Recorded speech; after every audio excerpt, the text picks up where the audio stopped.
ओम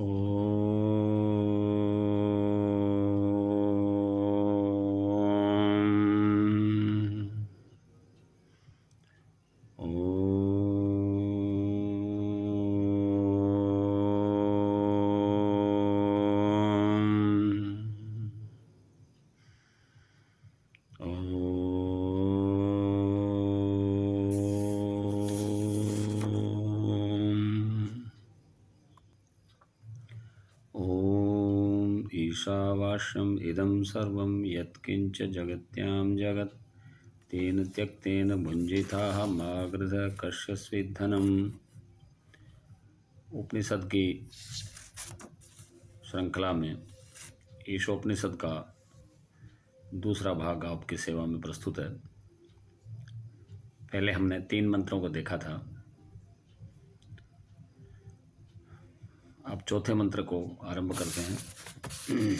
चौथे मंत्र में आत्मा का, चौथे से लेकर और 8वें मंत्र तक आत्मा का स्वरूप बताया है। आत्मा का कैसा स्वरूप है, वो कैसे कैसे हम समझें, इस विषय में ईशोपनिषद का चौथा मंत्र है, अनेजत एकम मनसो जवीयो नैनद देवाः आपनुवन् पूर्वमर्षत् तद्धावतो अन्यानत्तेति तिष्ठत् तस्मिन् अपो मातृष्व दधाति। कह रहे हैं कि अनेजत एकम, बिना हिले डुले। एजत जो है वो एज धातु से, एजरी धातु से बना है, जो कंपन के अर्थ में है, अर्थात गति के अर्थ में है। अनेजत जिसमें कंपन नहीं हो, जिसमें गति नहीं हो। अनेजत एकम, बिना हिले डुले वो आत्मा एक ही है, अर्थात पूरे संसार में ठसाठस भरी हुई है। और मनसो जवीयो, और मन से भी उसकी तेज गति है, अर्थात वो आत्मा मन से तेज गति वाली भी है और वो उसमें गति नहीं भी है।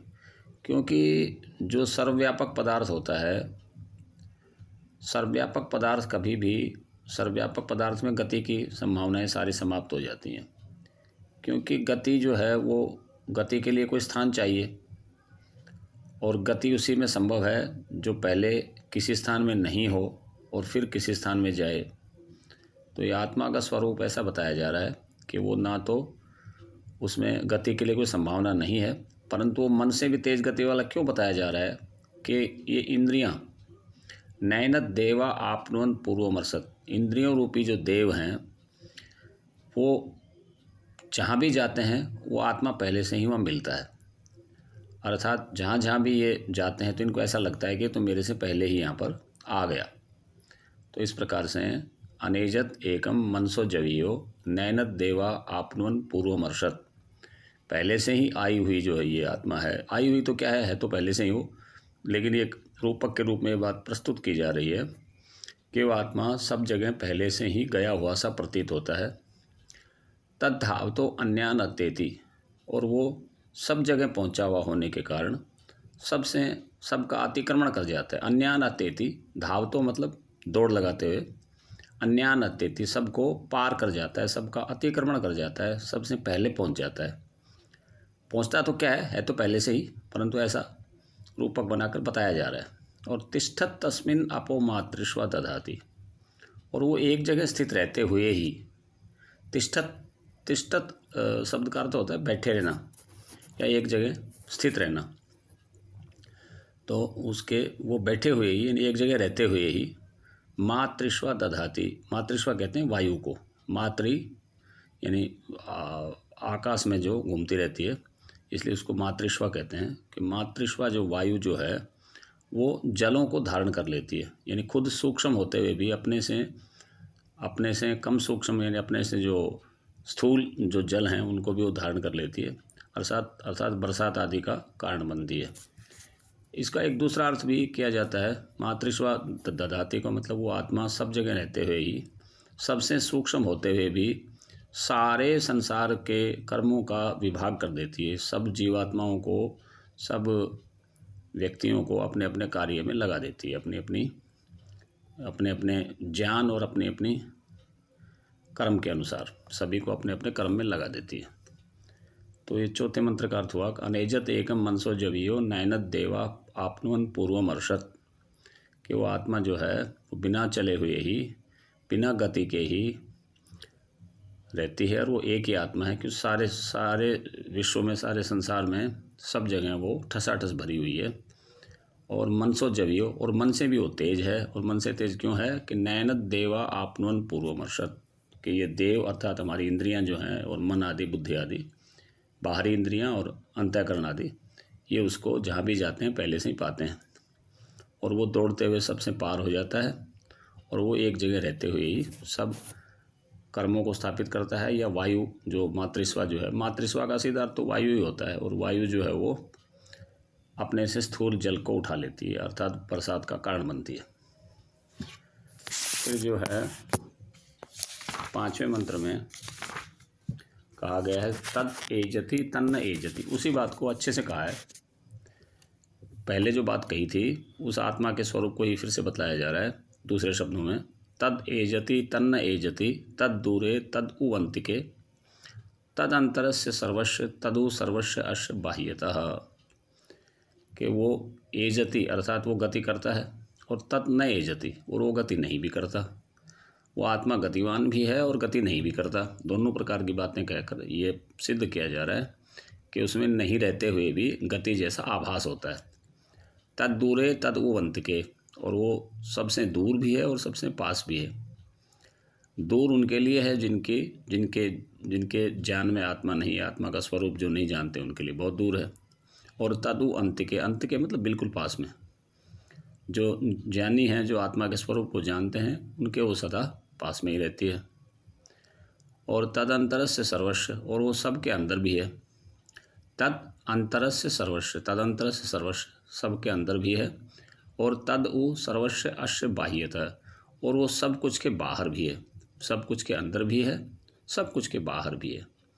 तो आत्म तत्व चलता नहीं है और चलता भी है, वो दूर भी है और पास भी है, वो सबके अंतर्गत है, और सबके अंतर्गत में तो सबके भीतर, और वही सबके बाहर भी है। तो ऐसा उस आत्मा का स्वरूप है जिसका प्रकरण आत्म तत्व एजत करता चलता है, वही स्वयं नहीं भी चलता, अर्थात स्वयं अचल रहकर ही चलता हुआ सा जान पड़ता है। यही नहीं, वह दूर भी है, और अज्ञानियों को सैकड़ों करोड़ों वर्षों में भी अप्राप्य होने के कारण दूर जैसा वो लग रहा है। और जो उसको जानने वाले हैं उनका तो वो आत्मस्वरूप ही है। आत्मा अपना स्वरूप ही तो होता है। तो ऐसा कहकर चौथे 5वें मंत्र में इसी बात को दोहराया गया। अब 6ठे 7वें और 8वें मंत्रों में, 6ठे मंत्र में ऐसा कहा जा रहा है कि जो उसको जान लेता है उसको फिर उसकी पर कैसी स्थिति होती है। तो बता रहे हैं कि यस्तु सर्वाणि भूतानि आत्मनि एव अनुपश्यति सर्वभूतेषु च आत्मानं ततो न विजुगुप्सते। कहते हैं कि जो सब भूतों में, भूत का अर्थ है या प्राणी, सब प्राणियों में, और भूत का दूसरा अर्थ भी है, सब जो पंच महाभूत है, पृथ्वी जल वायु अग्नि आदि, ये पांचों महाभूतों को ले लें चाहे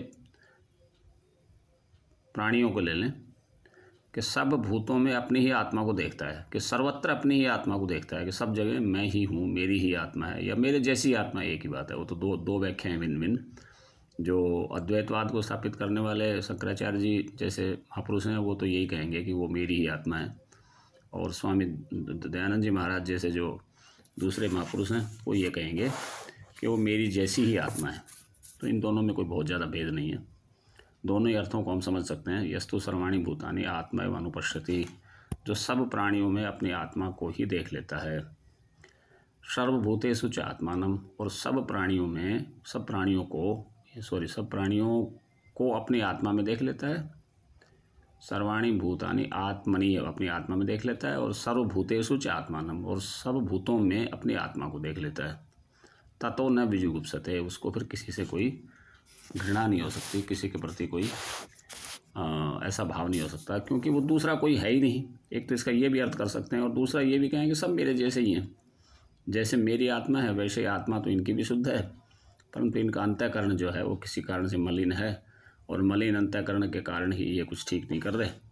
तो परमात्मा इनको भी ऐसा करे कि इनकी भी बुद्धि शुद्ध हो जाए, ऐसा भाव आएगा उसकी बुद्धि में।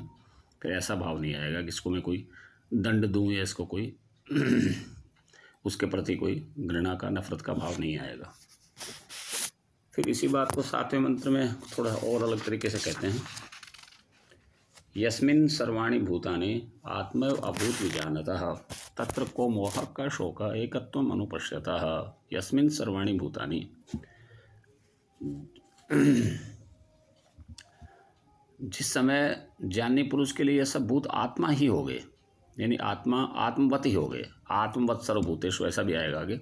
तो कहते हैं कि यस्मिन् सर्वाणि भूतानि आत्मैव अभूत विजानतः, जो सब भूतों में, सब प्राणियों में और सब भूतों में अपने अपने जैसे आत्मा को या अपने आत्मा को ही देखता है, तत्र को मोहः क शोकः एकत्वम् अनुपश्यतः।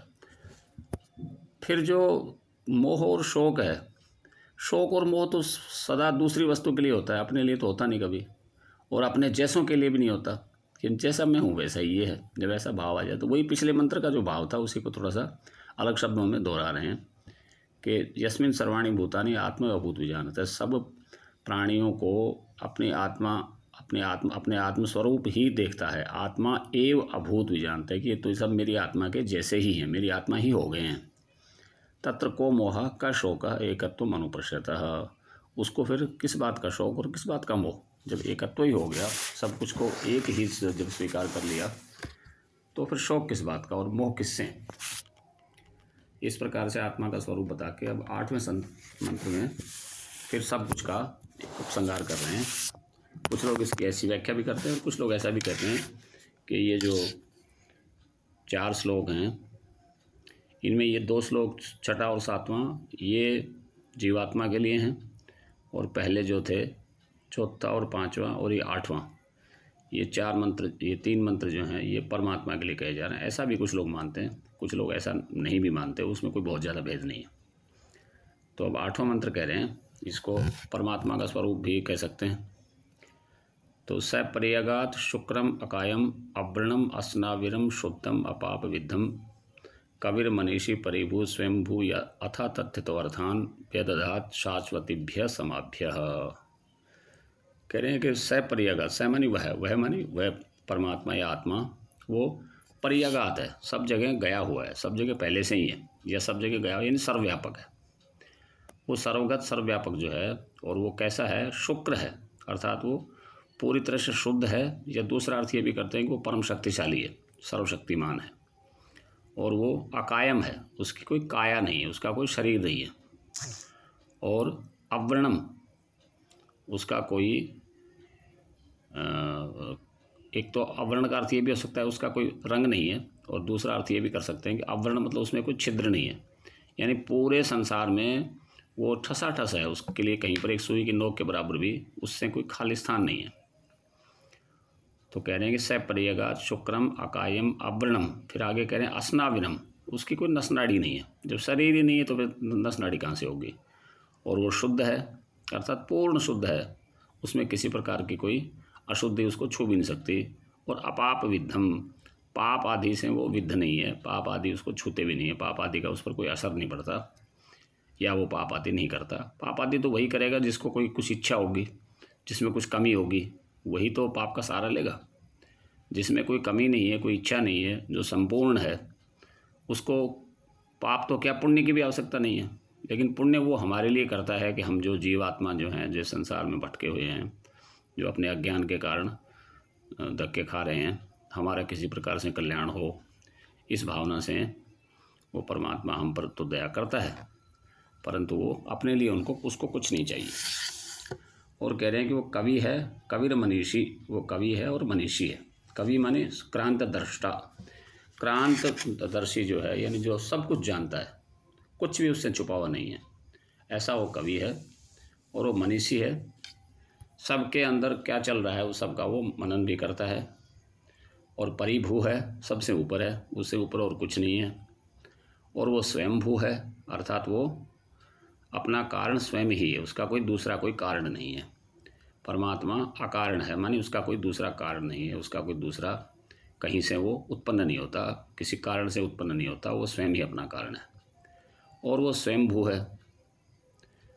और यथा या अथा तथ्य तो अर्थान, और याथा तथ्य मतलब यथा और तथा, इन दोनों के भाव को कहते हैं याथा तथ्य। यानी जहाँ जहाँ जो जो वस्तु की आवश्यकता है, जिस जिस ज्ञान की आवश्यकता है, जिस जिस पदार्थ की आवश्यकता है, वे दधात शाश्वतीभ्य समाभ्य, वो जब से ये संसार का क्रम चला है और जब तक रहेगा तब तक वो सबकी पूरी पूर्ति करता रहेगा। अर्थात अपने अपने कर्म और अपने अपने ज्ञान के अनुसार सबको सब वस्तुएं प्रदान करता रहेगा। या दूसरे शब्दों में कहें तो वो सबको वेद का ज्ञान दे के सबको, सबकी बुद्धियों को सदा जागृत करता रहता है कि ये कभी किसी अज्ञानवश कोई गलत काम ना करें। परंतु फिर भी क्योंकि मनुष्य अपने कर्म में स्वतंत्र है, इसलिए मनुष्य को वो कर्म करने के लिए बाध्य नहीं करता। तो इस प्रकार से ये परमात्मा का स्वरूप बताया है कि स परियगात शुक्रम अकायम अव्रणम अस्नाविरम शुद्धम अपाप विद्धम कविर मनीषी परिभू स्वयंभू याथा तथ्य तो अर्थान वेदधात शाश्वतीभ्य समाभ्य। वह आत्मा सर्वगत शुद्ध अशरीरी अक्षत स्नायु से रहित निर्मल अपापहत सर्वदृष्टा सर्वज्ञ सर्वोत्कृष्ट स्वयंभू। इस प्रकार से उसके 10-12 गुण बताकर अब यहाँ ये प्रसंग, आगे दूसरा प्रसंग चलेगा। अब तक जो है आत्मा के और परमात्मा के स्वरूप को बताया गया। तो इसमें शंकराचार्य जी आदि तो कुछ ऐसी व्याख्या करते हैं कि आत्मा और परमात्मा एक ही है, दो नहीं है। और दूसरे व्यक्ति स्वामी दयानंद जी महाराज जैसे या दूसरे व्यक्ति और हैं, वो ये कहते हैं कि भाई जो जीवात्मा है उसका स्वरूप सदा बना ही रहता है, और ये जीवात्मा और परमात्मा दोनों का स्वरूप बताया। तो ऐसा कहते हैं कि चौथे और पाँचवें और आठवें इन 3 मंत्रों में तो परमात्मा का स्वरूप बताया है, और बीच के जो 2 छठा और 7वां मंत्र है उसमें जीवात्मा का बताया है। अब ये निर्णय मैं आप पर ही छोड़ देता हूँ कि मैंने दोनों प्रकार की व्याख्याएं आपके सामने रखी। आपको जो उचित लगे वो आप निर्णय करें, और अभी कोई निर्णय ना करें। मुझे ऐसा लगता है कि अभी हम उपनिषद पढ़ना हमने शुरू ही किया है। जब अंत तक हम 11 उपनिषद पढ़ेंगे या 9 उपनिषद पढ़ेंगे तो वहाँ तक जो निर्णय आएगा तब कोई निर्णय ले लेंगे। अभी तो इसको दोनों प्रकार के ज्ञान हम अपनी बुद्धि में रख लेते हैं, ऐसा मेरा सबसे निवेदन है। तो इस प्रकार से हमने आज 5 मंत्रों को देखा, 5 मंत्रों को और 5 मंत्रों के अर्थ हमने अपनी बुद्धि के अनुसार किए। तो अब मैं आप सबसे ये निवेदन करूँगा कि इस कक्षा को अवश्य सुने, और दूसरी कक्षाएं भी मैं एक कक्षा लगभग रोज़ डालने का प्रयास करता रहूँगा, और आप लोग 2, 3, 4 मंत्रों को रोज़ या 5 मंत्रों को मैक्सिमम रोज़ समझेंगे, और उसके अर्थ से फिर आगे हमारा एक आधार बनेगा जिसके आधार पर हम अगली उपनिषदों को पढ़ सकेंगे। और आपकी जानकारी के लिए एक बात और बता देता हूँ कि ये जो ईशोपनिषद है ये पहली उपनिषद है, और यही उपनिषद यजुर्वेद का 40वां अध्याय है। 40वें अध्याय को यूं ही उठाकर उपनिषद का रूप दे दिया गया, और उपनिषद के इसमें मुख्य वेद में यानी यजुर्वेद के 40वें अध्याय में है, और इसमें 2 मंत्रों का थोड़ा सा भेद है। एक मंत्र यहाँ शायद एक मंत्र कम है या ज़्यादा है, और एक मंत्र में थोड़ा सा भेद है। यानी 15 तक मंत्र तो वैसे के वैसे ही हैं, और 16, 17, 18 मंत्रों में से थोड़ा सा भेद है। तो ये यजुर्वेद का 40वां अध्याय ही है, ऐसा भी हम समझ सकते हैं। कोई यदि टैली करना चाहे तो यजुर्वेद से इसको टैली कर सकता है। तो आज इतना ही, इसी के साथ में आप सभी को प्रणाम करता हूँ। ओम नमस्ते जी। ओम शांति शांति शांति।